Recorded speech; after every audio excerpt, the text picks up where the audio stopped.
Bienvenidas y bienvenidos. Hoy nos vamos a sumergir en un escenario fascinante.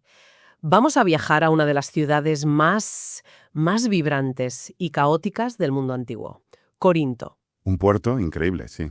Un cruce de caminos total. Exacto. Un lugar lleno de gente de todas partes, con sus templos, sus mercados. Y justo ahí, en los mercados, es donde empieza nuestro dilema. Se vende carne. Mucha carne. Mucha. El problema es que una parte de esa carne, pues, viene de los templos paganos. Ha sido sacrificada a los ídolos. Claro. Y para la comunidad cristiana de la ciudad que estaban haciendo, esto genera un problema tremendo. Muy, muy práctico. ¿Se puede comer esa carne? Y no solo eso. ¿Qué pasa si un amigo, que no es creyente, te invita a cenar a su casa? Justo. ¿Qué haces? Y esto que parece una simple cuestión de dieta, en realidad es un campo de minas. Un choque cultural, ético y muy personal. Totalmente. Porque no es una pregunta con una respuesta fácil de sí o no. Es que es un choque de mundos dentro de la misma comunidad. A ver, explícanos eso. Pues mira, por un lado tienes a la gente que lleva más tiempo en la fe, los que tienen un conocimiento, digamos, más sólido. Los fuertes, como se les llama. Eso es. Para ellos, un ídolo es un trozo de madera, la carne es solo carne, y no hay más que hablar. Se sienten, pues, libres. Vale. Pero, por otro lado, tienes a gente que acaba de salir del paganismo, y para ellos, esa carne está cargada de un significado terrible. Es casi un tabú. Su conciencia es, como se dice, más débil. Entiendo. Así que hoy vamos a meternos justo en el meollo de ese debate. Vamos a ver qué principios podemos sacar cuando la libertad de una persona choca con la conciencia de otra. Perfecto. Pues entremos en materia. La discusión arranca con un mensaje muy directo a ese grupo de los fuertes, los que sentían que tenían todo el conocimiento de su parte. Sí, su argumento era muy lógico. Claro, ellos decían, a ver, todos sabemos que un ídolo no es nada, así que comer esta carne es irrelevante. Tenían, como decíamos, la lógica, la teología de su lado. Y de repente la respuesta les cae como un jarro de agua fría. Uf, ¿y qué respuesta? El conocimiento envanece, pero el amor edifica. Es una frase potentísima. Potentísima. Y la palabra que se usa en el griego original para envanecer es phisiou, que es muy, muy gráfica. ¿Qué significa? Significa literalmente hinchar o inflar, como un globo. Ah, o sea, algo que ocupa mucho espacio pero está vacío por dentro. Exacto. Sugiere algo lleno de aire, sin sustancia. Ojo, no se está atacando el saber en sí.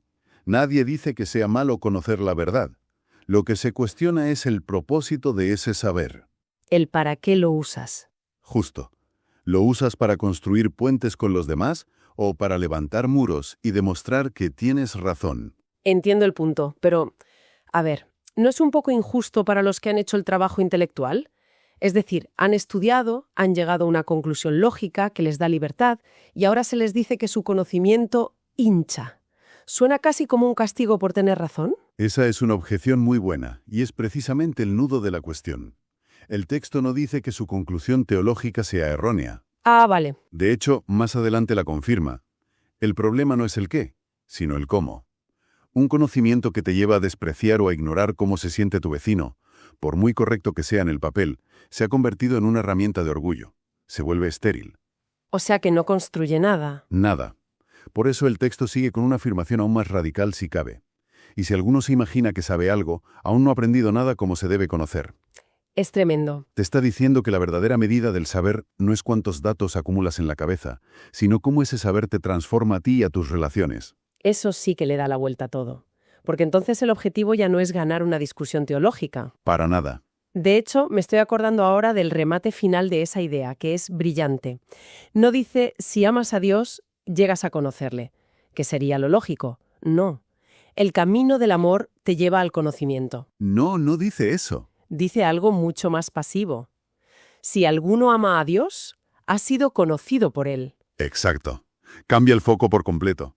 La seguridad y la identidad del creyente no provienen de su capacidad intelectual para comprender a Dios, sino de la certeza de ser amado y conocido por Él. Es una relación, no un examen. Justo. Es una relación, no un examen de teología. Y esto desmonta cualquier intento de usar el conocimiento como un arma o como una medalla. Tu valor no reside en lo que sabes, sino en que eres objeto del amor de Dios. ¿Y si entiendes eso? Es imposible mirar por encima del hombro a nadie. Imposible, porque la otra persona es tan conocida y amada como tú. El amor se convierte en la única vía para acceder a un conocimiento que no sea simple arrogancia. Vale.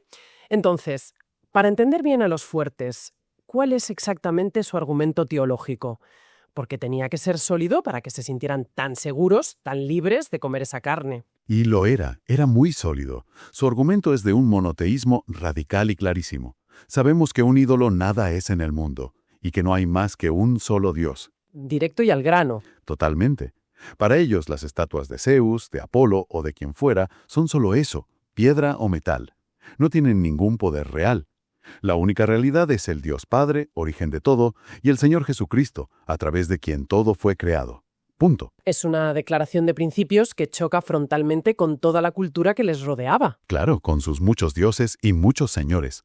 Choca de lleno. O sea, que su lógica es, si el ídolo no existe de verdad, no puede contaminar la comida. La carne es una creación neutra de Dios y se puede comer con la conciencia totalmente tranquila. Es un razonamiento impecable. Muy liberador. Sí que lo parece. Liberador y teológicamente correcto dentro de su sistema de creencias. Fíjate que las fuentes señalan que usar los términos Theos para Dios Padre y Kyrios, Señor para Jesucristo, era una fórmula muy específica, muy deliberada, para marcar distancias con los cultos paganos.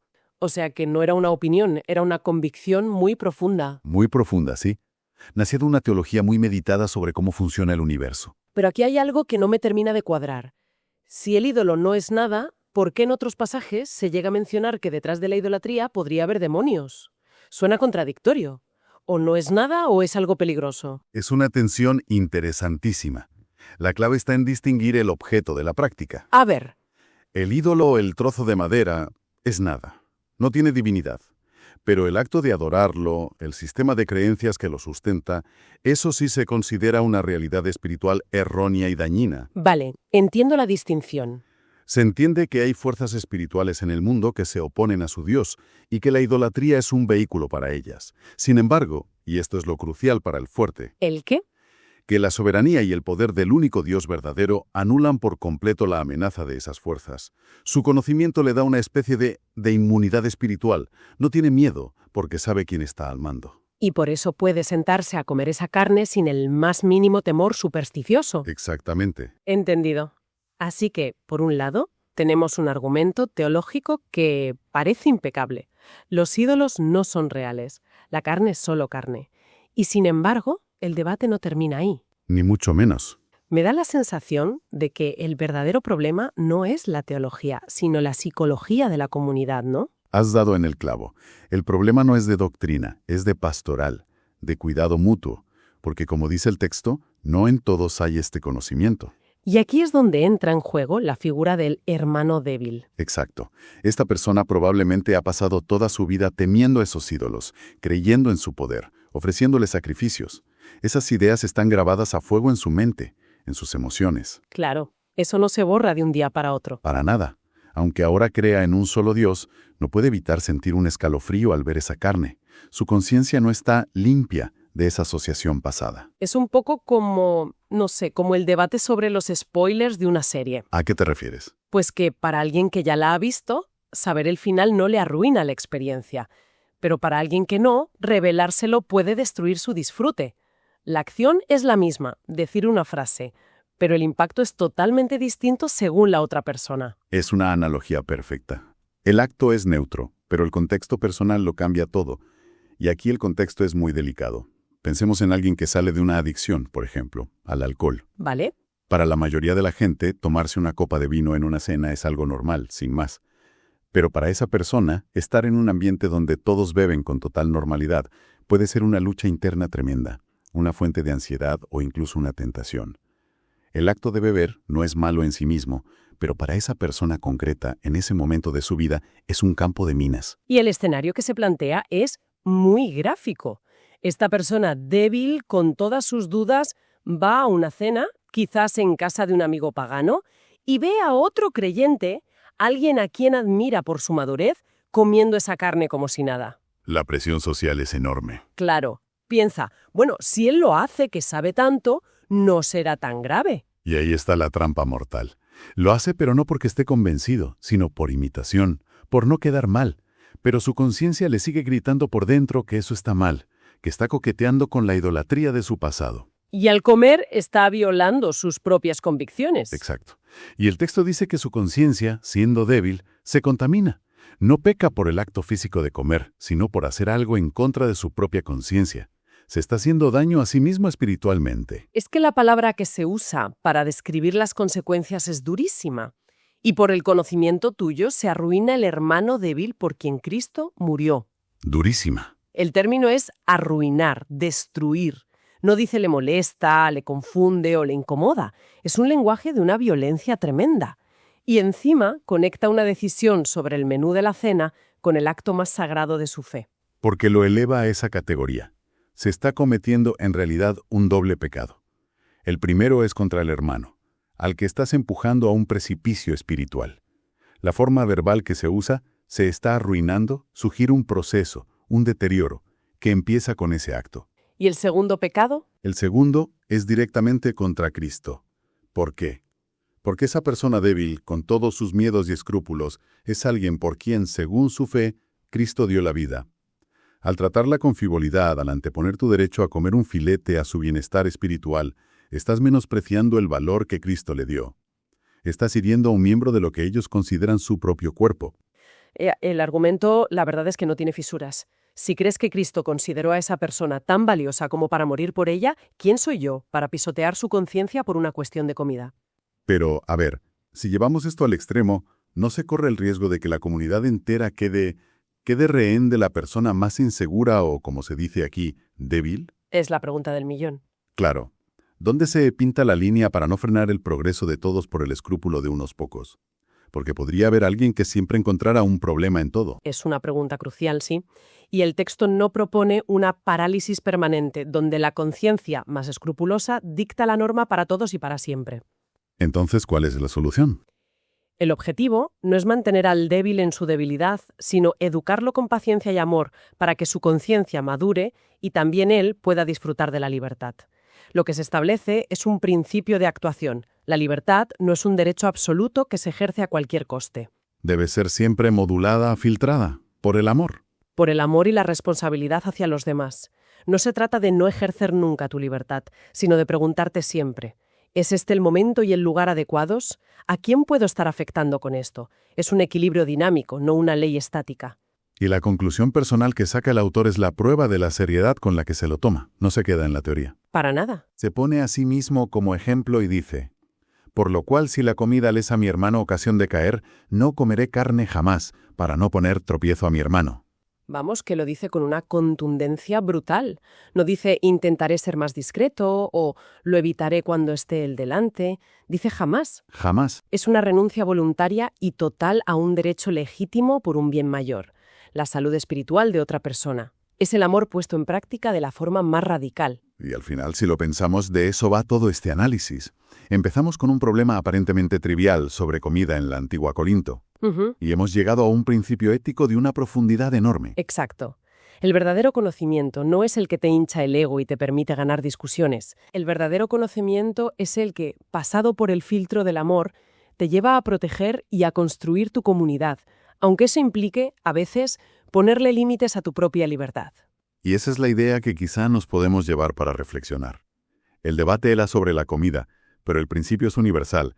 Podríamos preguntarnos, ¿dónde, en nuestra vida de hoy, nuestro conocimiento, nuestra libertad o nuestros derechos pueden convertirse, sin querer, en una piedra de tropiezo para alguien más vulnerable? Es una reflexión muy necesaria hoy en día. Pensemos en cómo discutimos en redes sociales, donde el afán por ganar un argumento puede herir o alienar a gente, o en el consumo de cierto contenido cultural, películas o series que para nosotros son inofensivas, pero que para alguien con un pasado de trauma o adicción pueden ser un detonante. Incluso en nuestras elecciones de estilo de vida. También, elecciones que, siendo totalmente legítimas, a veces se exhiben de una forma que genera presión o dolor en otros que no pueden permitírselas. Es una pregunta muy pertinente, que cambia completamente el marco. Desde luego. El desafío que nos deja este antiguo debate no es solo preguntarnos, ¿tengo derecho a hacer esto? La pregunta más profunda y mucho más difícil de responder es, ¿qué es lo más constructivo, lo más edificante, lo más amoroso para el conjunto de las personas que me rodean? Y esa pregunta nos saca del individualismo de nuestros derechos y nos mete de lleno en la responsabilidad que tenemos los unos con los otros. Nos invita a mirar más allá de nuestra propia certeza y a considerar, de verdad, el mundo interior de los demás.